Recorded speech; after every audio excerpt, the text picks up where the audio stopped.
ఇక్కడ చూసారు కదండి, ఇది లీచీ గింజలండి. ఇది వచ్చి నేను 1.5 డే మొత్తము నిన్న నైట్ నానపెట్టానండి. ఈ గింజలన్నీ నీళ్ళల్లో వేసి పెట్టాను. ఇప్పుడు సాఫ్ట్ అయి ఉంటాయి కదండి. ఇప్పుడు ఈ గింజలని నేను వెట్ టిష్యూ ఉంది కదండి, వెట్ టిష్యూకి మొలకలు వచ్చడానికి కోసము ఇలాగా వెట్ చేసిన టిష్యూలోకి ఇలా పెడుతున్నాను. ఇలా పెట్టిన తర్వాత ఇలా కదండి 4 సైడ్స్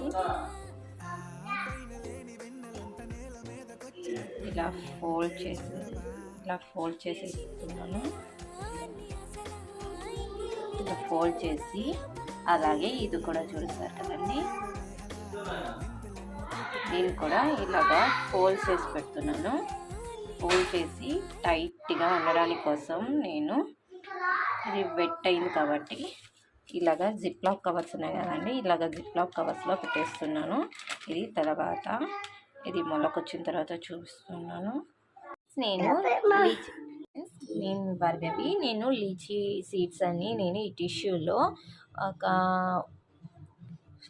30 డేస్ కానీ 25 డేస్ పట్టింది నాకు. అది వచ్చి లీచీ మొలకలు వచ్చడానికి టిష్యూలో నేను గ్రోత్ చేశాను.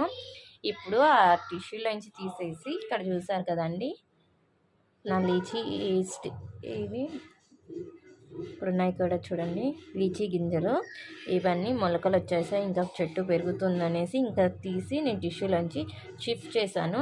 ఇలా మీకు కానీ నచ్చితే నా వీడియో లైక్ చేయండి, షేర్ చేయండి, సబ్స్క్రైబ్ చేసుకోండి. ఇలాగా కొత్త వీడియోస్ మీకు పెడతాను. ఇది గ్రోత్ అయిన తర్వాత నెక్స్ట్ పార్ట్ 2 వీడియోలో మీకు చూపిస్తాను. నేను ఇప్పుడు ప్రస్తుతం వాటర్ బాటిల్లో పెట్టుకుంటున్నాను కొంచెం గ్రోత్ అయ్యడానికి కోసము.